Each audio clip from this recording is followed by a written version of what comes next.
The envelope was heavier than it should have been. It was just one sheet of paper inside, but in that moment it felt like it carried the weight of everything I'd ever done wrong in my family's eyes. My fingers trembled slightly as I held it, but my voice, oddly enough, remained calm.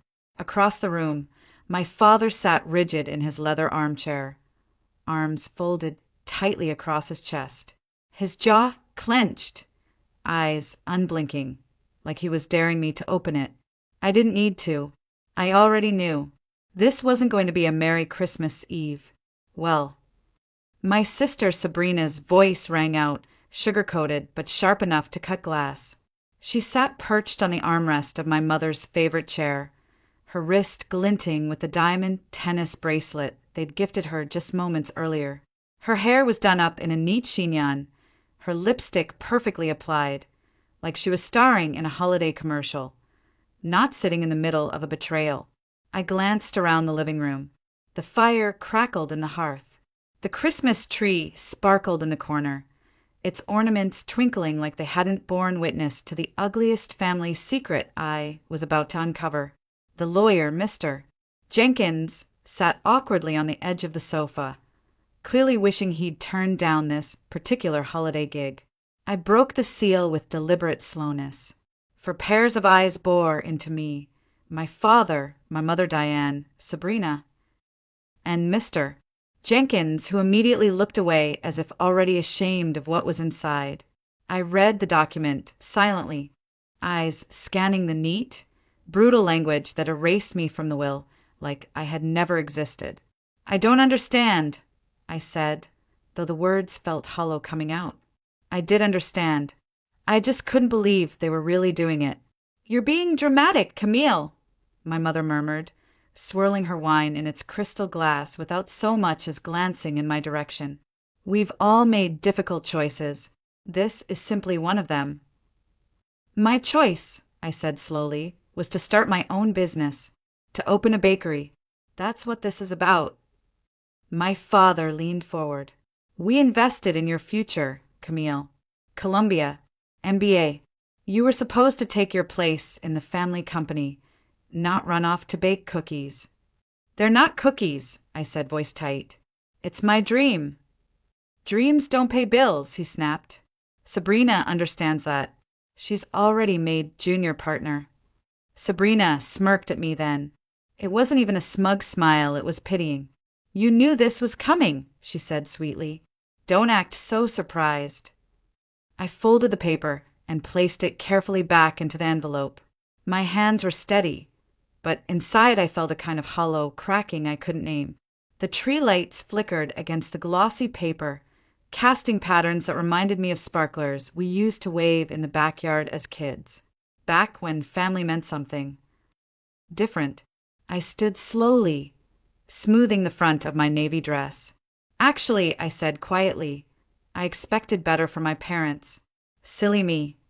"Camille, please, Mr. Jenkins interjected, clearly uncomfortable. "Perhaps this isn't the right time. There's nothing to discuss," my mother cut in, her voice like ice. "The decision is final." I turned to the coat rack, slipping into my winter jacket. The wool scratched against my neck. Or maybe that was just the lump forming in my throat. My father barked. "Where do you think you're going? We haven't even had dinner." "I've lost my appetite." I reached into my purse, paused, then looked at them, really looked. At the family that had just told me, in writing, that I wasn't worth the ink on the page. "You know what's funny?" I said softly. "You think you're punishing me, but maybe you just punished yourselves." "What's that supposed to mean?" Sabrina's voice shot up an octave, her brows creasing. I didn't answer, just smiled. "Merry Christmas. And good luck. You're going to need it." The heavy oak door shut behind me with a sound that felt like closure. Outside, the snow was falling in thick, quiet flakes, the world muffled in white. I pulled out my phone and dialed a number I knew by heart. "Rowan?" "Yeah. It's done. They did exactly what we expected." I walked to my car, the crunch of boots in snow beneath me. "No, I'm okay. Actually, I'm better than okay. A pause. A deep breath. Remember that thing we talked about? I slid into the driver's seat, glanced back at the house once more. I think it's time. 3 months earlier, I stood in front of a weathered Victorian house just off River Street, the kind with creaky floorboards, peeling white paint, and too many memories baked into its walls. The wind carried in the scent of salt from the Savannah River as Rowan let out a low whistle beside me. "They seriously forgot this was in your name?" she asked, pulling the collar of her coat tighter around her neck. I handed her the document I'd printed that morning, title deed, still bearing my full legal name, Camille Elise Hartley. "They signed it over to me when I turned 25, I said, back when they still thought I'd stick around and be the obedient daughter, before I disappointed them." Rowan's eyes scanned the page, then flicked up to meet mine. "Camille, this place is worth a small fortune." I smiled, a quiet, deliberate smile, and ran my hand along the dusty kitchen counter behind us. According to the realtor, enough for a storefront. A full equipment set. First year's rent. And then some. The kitchen light flickered overhead as we stepped further inside. It was cold and empty, except for a few abandoned dishes in the sink and a fridge full of expired condiments. But I could already see it, the future. Not just a bakery. My bakery. Rowan blinked, realization dawning. "You're serious?" "I'm done waiting for their approval," I said. "This house? It's mine. Legally, morally, emotionally. They forgot it even existed. And now it's going to fund the one thing they never believed in." Rowan reached out, squeezed my hand. "They're going to lose their minds when they find out." "They won't," I said simply, "until it's too late."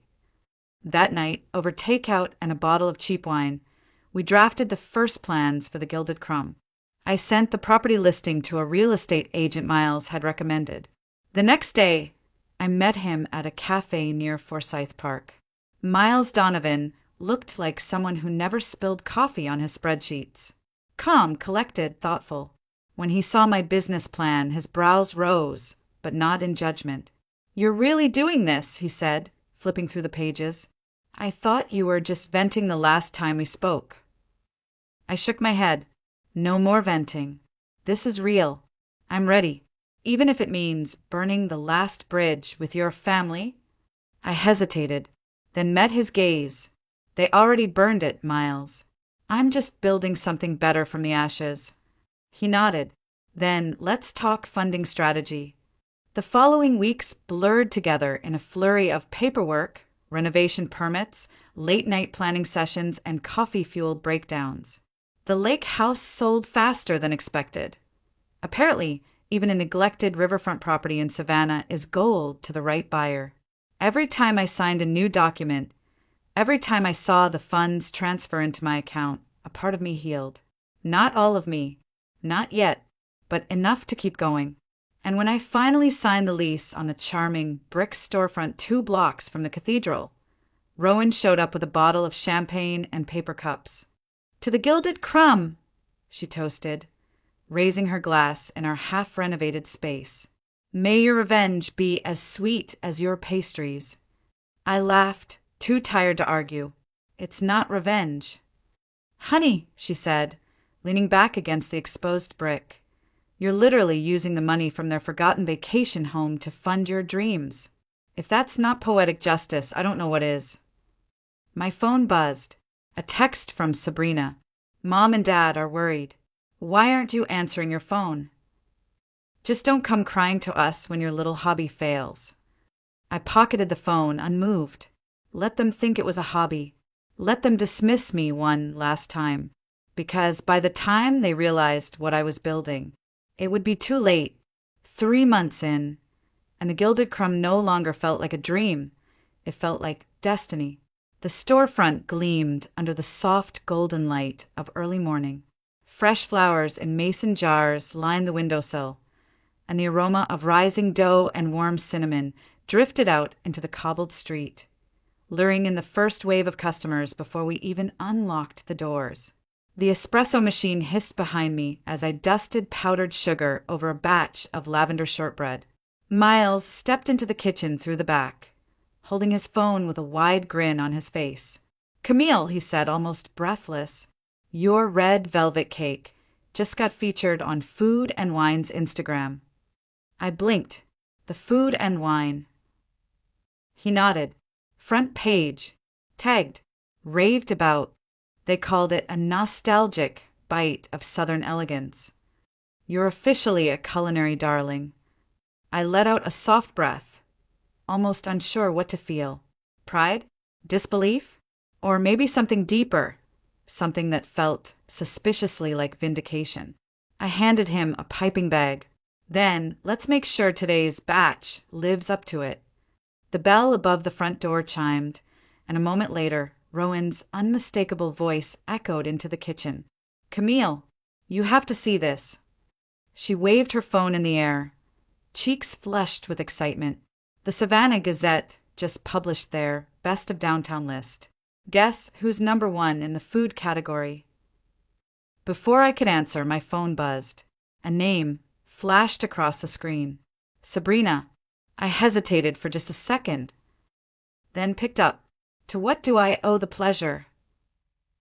I asked, carefully wiping flour from my hands. "Is it true?" she asked without preamble. "You're the one who bought the riverfront building." "Doing what?" I asked coolly. "Running a successful business? Making smart investments? Isn't that what you all wanted me to do?" There was a pause on the other end. "Mom wants to know if you'll come to dinner next week." "Sorry, Kay. I'm catering the mayor's daughter's wedding. But hey, feel free to stop by the bakery sometime.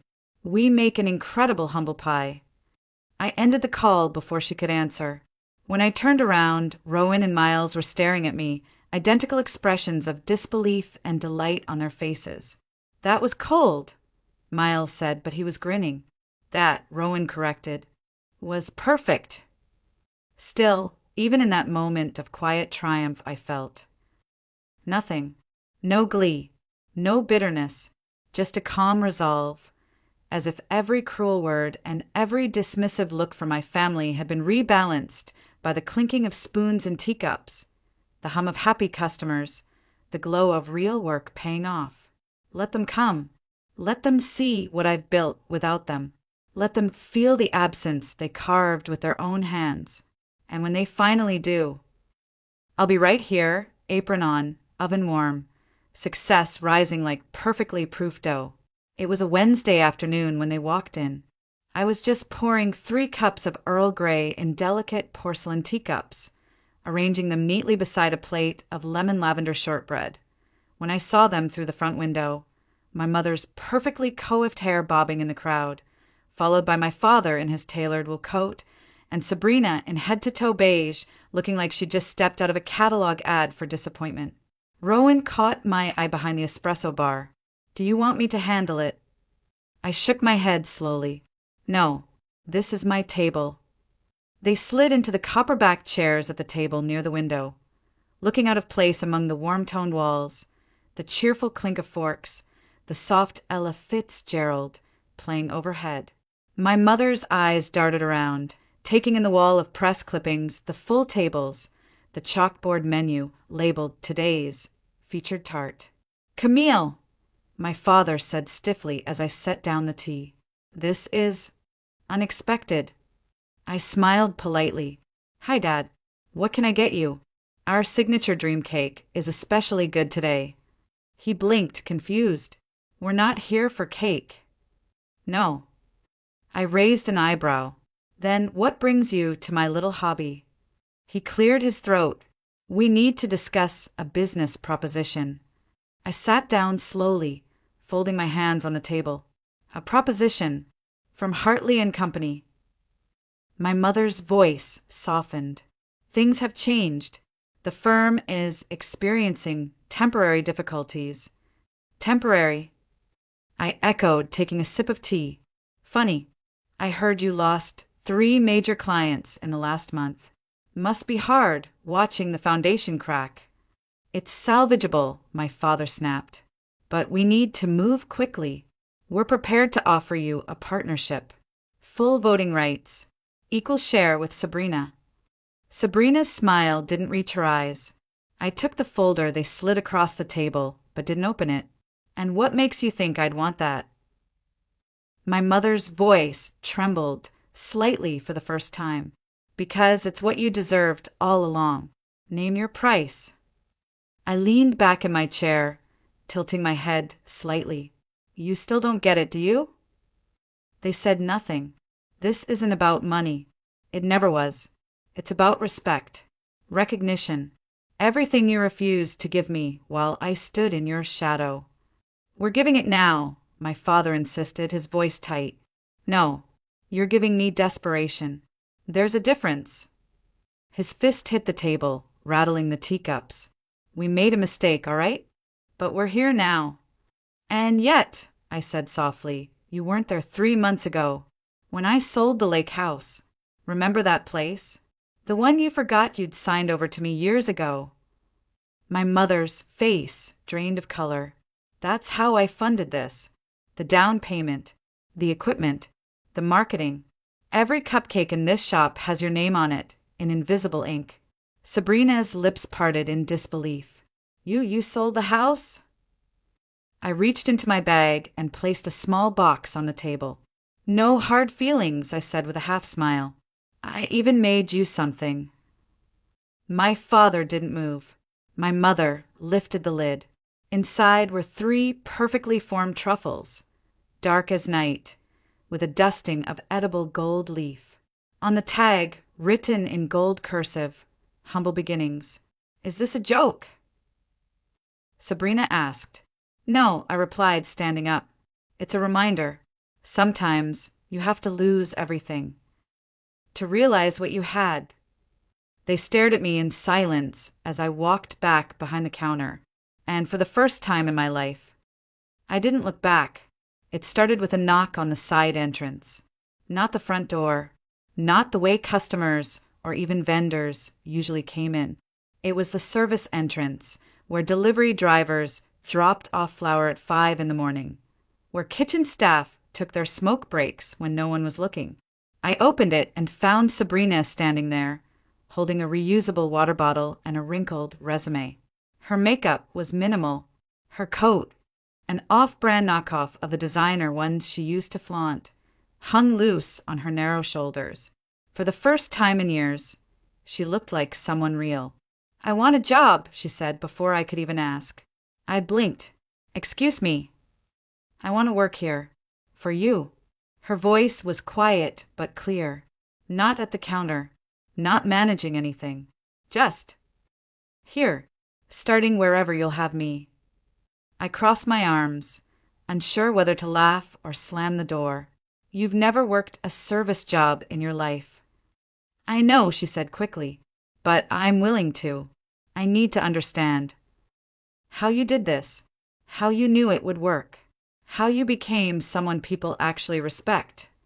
I studied her face. There was no lipstick, no arrogance, just exhaustion and something else. Something closer to humility. You start at the bottom, I said flatly. Washing dishes, stocking dry goods, prepping trays. She nodded without hesitation. Okay. Minimum wage. No perks. Okay. I stepped aside and let her in. Orientation starts at 6 a.m. Wear shoes you don't care about. That first week, she said almost nothing. Just scrubbed pans until her hands cracked and peeled. Stacked sacks of sugar. Wiped tables long after the customers had left. She didn't flinch when the grease splattered or when the espresso machine screamed at her. On the 3rd day, during lunch rush, I noticed her standing near the prep station. Red knuckles clutching the side of the sink. You okay? She nodded. It's fine. I deserve worse. I handed her a small tub of hand cream. First lesson in service work. If you don't take care of yourself, you can't take care of the business. The bell above the door rang. I looked up and saw our mother, Diane Hartley, walk in. She froze. Across the counter, Sabrina, her perfect daughter, was tying on a grease-stained apron and refilling the napkin holders at table 6. Customers bustled around her, smiling, asking for more of the lemon tart. Diane's eyes widened, lips parting slightly. "What are you doing?" "Working," Sabrina answered calmly, not even looking up. "But you're exactly where I'm supposed to be," I cut in from behind the espresso machine. Our mother turned to me, confused, almost afraid to speak. "You came to judge," I said softly, "but you should be watching." Sabrina moved to the next table, picked up empty coffee cups, and disappeared into the kitchen. "She's not here for me," I added. "She's here for herself." Silence. My mother's eyes lingered on the chalkboard above the counter. "Today's feature, apple clove crumble." Below it, a small quote I'd written the week before. "Sometimes starting over means starting small." "I see that now," she said, almost inaudibly. I nodded. "Good. Because the next lesson is even harder." "What lesson is that?" I handed her a business card. On it, the name of one of my newest cafes opening across town. "That's the owner's number. He needs a dishwasher." She stared at it. "You want your husband to learn humility." I said gently, "He starts where Sabrina did." "Or not at all." She looked down, hands trembling slightly. "And us?" she asked. "Will we ever be okay?" "That depends," I said, walking past her toward the pastry case. "I'm done proving myself. Now it's your turn." 6 months later, I stood in front of my newest acquisition, a restored 3-story Victorian on Main Street, just across from the historic courthouse. The morning sun shimmered off the gold lettering, freshly stenciled across the front window, the Gilded Crumb Enterprises. It wasn't just a bakery anymore. It was a brand, a network, an empire. Built from scratch, one scone at a time. Behind me, Sabrina nearly dropped the pastry box she was carrying. "You want me to what?" "I need a manager for the new location," I said, slipping the key into my pocket. "Someone who understands both the front and the back of the house. Someone who knows this business from the floor up. But I've only been here 6 months. 6 months of showing up early, staying late, learning every position, never once complaining." I pulled a folder from my bag and handed it to her. "What do you say?" Tears welled up in her eyes. "Why are you doing this? After everything?" "Because you did the work," I said simply, "and that matters more than the past." She threw her arms around me, and for the first time since we were kids. I hugged her back. A few hours later, I found my father standing awkwardly in the lobby. He looked out of place in work boots and a flannel shirt, like a man trying on someone else's life. "Nice building," he said, clearing his throat. "Thanks. I got offered a management position at the cafe on Congress Street." I tilted my head, and I turned it down. My eyebrow rose. "I haven't earned it yet," he said, quietly meeting my gaze. "You taught me that, the hard way." I didn't speak, just let the moment breathe. "I was proud of you, you know," he added, his voice cracking. "I should have said it years ago." "I know," I said softly, "but back then I needed to hear it most. Not now." Just then, Sabrina burst in, holding up her phone. "The health department approved the new location. We can start hiring." She paused. "Oh, hi, Dad." He nodded at her. "Your sister offered me a job." "She did." Sabrina looked surprised. "I told him to start at the bottom," I said. "Just like you did." Dad looked down, then smiled faintly. "Fair enough." Rowan walked in from the back, coffee in one hand, clipboard in the other. "They're about to announce the Business of the Year award. You ready?" I nodded. "Let's show them what a real empire looks like." That evening, the grand ballroom was filled with city officials, small business owners, press, and a few faces I never expected to see. In the back of the room, my parents sat quietly, no longer in designer clothes, no longer towering figures of power, just people. They'd bought tickets like everyone else. As the mayor stepped up to the podium, Miles leaned over. They put you at the front table for a reason. The spotlight turned. My name echoed through the room. Camille Hartley, founder of the Gilded Crumb, Business of the Year. Applause rose like a wave, but I didn't hear it. My hand slipped into my coat pocket and found the envelope. The same one I'd received on Christmas Eve. I carried it with me, not out of bitterness, but as a reminder. I walked to the podium, cleared my throat, and looked out at the room. Success isn't inherited, I began. It's baked, from scratch, with equal parts defiance and determination. I glanced toward my parents. This, I held up the torn envelope, was my disinheritance letter. I kept it to remind myself what rejection feels like. But tonight, I keep it for a different reason. A pause, a deep breath, to remind myself what redemption looks like. The room erupted in applause again, but this time I felt it. In my bones. In my soul. As I stepped down from the podium, the applause still echoing behind me. Sabrina met me halfway with tear-streaked cheeks and a grin so wide it felt like sunlight. "You killed it," she whispered, pulling me into a hug. "Thanks," I said, voice low. "But we're not done yet." Rowan appeared behind her, practically bouncing. "Speaking of building things, should we tell them?" I nodded, turning to face the crowd again. "We have one more announcement," I said, stepping back toward the microphone. "Next spring, the Gilded Crumb will open not just another location, but a new kind of space." Sabrina stepped forward beside me, more confident now than I had ever seen her. "We're converting one of our downtown buildings into a community hub," she said. "A training center for women re-entering the workforce, small business workshops, mentorship programs. Everything Camille once had to figure out alone. We're going to teach." The mayor beamed. The crowd erupted. But in the back I saw my mother's face. Still, quiet, eyes glassy with something that wasn't pride exactly. Not yet, but something close. The next morning, she walked into the bakery as the morning rush slowed, her heels quieter than usual, her posture just a little less rigid. She stood at the counter for a long moment, watching Sabrina move gracefully between tables, coffee pot in hand, apron dusted with flour. "She's good at this," my mother said finally. "I know," I replied without looking up from the register. She hesitated. "Would you ever consider hiring me for the training center?"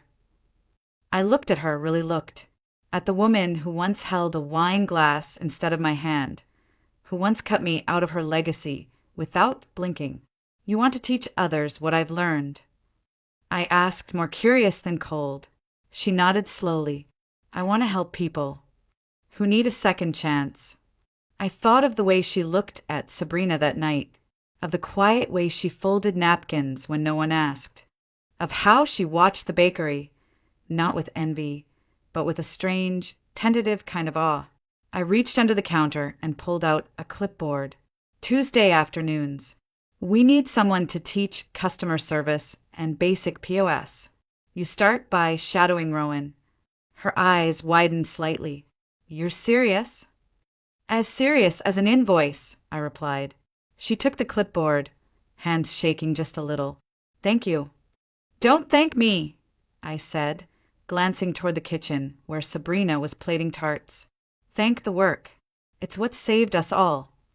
Weeks passed, then months. One evening, after closing, the three of us sat at the big table in the back, the one we once used for staff meetings, but now used for planning bigger dreams. Sabrina scrolled through designs for the training center, while her mother jotted notes for her first workshop.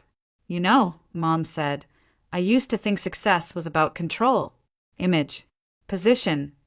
I sipped my tea, and now, "It's about contribution," she said. "Showing up, doing the hard parts." She looked around the bakery, now dimly lit and warm, with the scent of vanilla and orange zest still lingering. This place, it didn't just rebuild our family, it revealed it, stripped away everything fake and forced, and left just this. I looked around, too, at the glass display case, now empty, at the wall of thank you cards from customers, at the chipped tile by the front door we never bothered to fix because fixing it would mean erasing the story it told. Real is good, I said quietly. Real is enough. The next morning, I opened the bakery like always. Early, quiet before the city woke up. The ovens roared to life. The prep list sat waiting, flour-dusted and full of notes. And across the room, my family stood ready, my sister by the espresso machine, my mother at the front window, wiping the glass clean. We didn't say much. We didn't need to, because revenge. It isn't always about breaking them. Sometimes it's about making them see exactly what they tried to erase. One coffee cup, one dish bin, one honest day's work at a time. 6 months after that snowy Christmas Eve, I found myself alone in the quiet of my office, long after the bakery had closed. Outside, the streetlights cast golden reflections on the rain-slicked pavement. Inside, the walls were lined with framed newspaper articles, photos from ribbon cuttings, awards I once never dreamed of earning. And right there in the center, mounted behind glass, was the torn envelope, the one that started it all. I stood in front of it for a long time. No anger, no sadness, just stillness. They had written me out of their story that night, but they didn't realize I would become the one holding the pen. I didn't just build a bakery. I built a life, on my terms, without permission, without apology. And somehow, what rose from that rejection wasn't just success. It was peace. Sabrina once asked me if I'd ever forgive them. I told her I already had, not because they earned it, but because I refused to let their choices define me anymore. Forgiveness, I learned, isn't a gift you give to others. It's freedom you grant yourself. The bell above the bakery door rang softly in my mind, a memory now etched in rhythm. The smell of cardamom and brown sugar lingered in the air. And in that moment, with the lights low and the quiet wrapping around me like warm linen, I finally understood. They hadn't disinherited me. They'd set me free. And that was the unexpected gift.